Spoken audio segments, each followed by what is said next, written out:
Hi, I'm Mrs. Campbell, and this is Chapter 18 entitled Truths and Untruths. Keisha drops into her seat, annoyed that Mr. Daniels has asked her to do a paper over because he knows that she can do better. I've always hated hearing that from teachers. And then I realized that I've never heard it from Mr. Daniels. All of a sudden, that bugs me.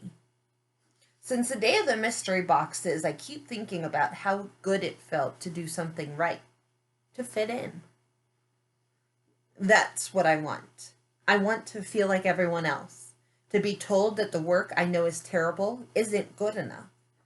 I want him to tell me that I can do better, and to see it in his face that he really thinks I can.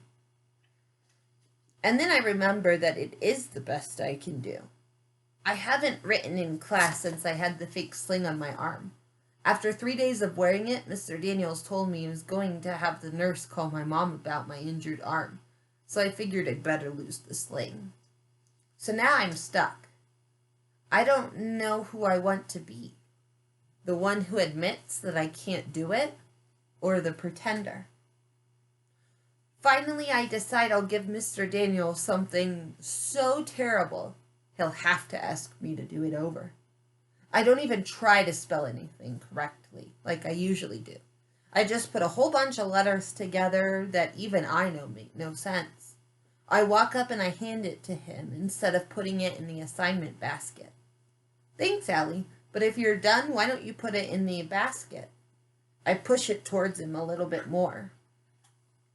I thought you may want to check it over. We lock eyes for a second, and he reaches over to take it from me.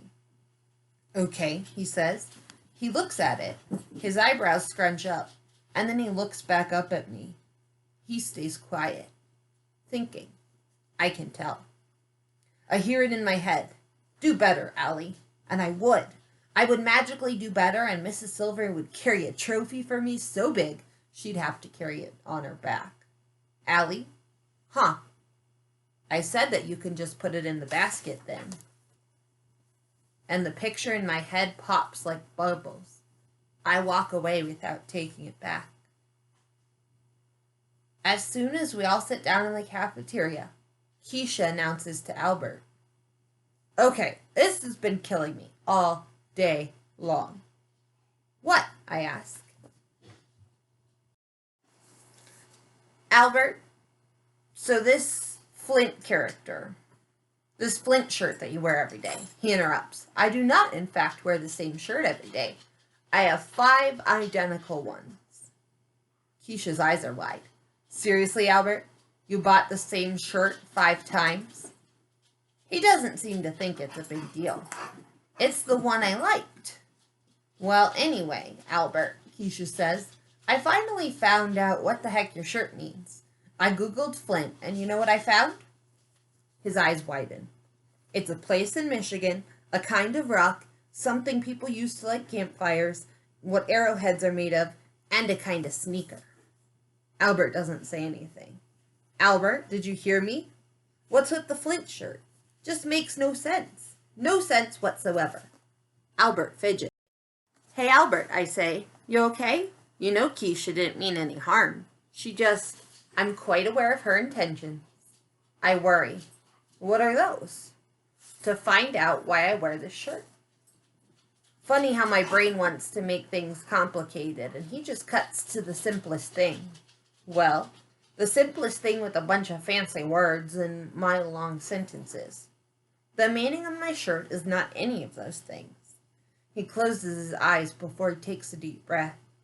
Flint is an immortal genius from Star Trek, Season 3, Episode 19. It's titled Requiem for... Keisha laughs, interrupts him. Albert, are you kidding me? She says. Albert clears his throat and glances at the clock.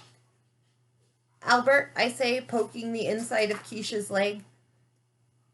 And she, by some miracle, stops laughing. Go ahead. I want to know. After the day of being mean, I want to be extra nice. So Flint is a smart guy, I ask. Albert readjusts himself in his seat. Flint goes away to his own planet. He puts up invisible barriers so that others won't sense life forms there. He creates robots to protect himself and keep him company. They are predictable, he says. Sounds super weird if you ask me, Keisha says. Why wouldn't he just live on Earth with people?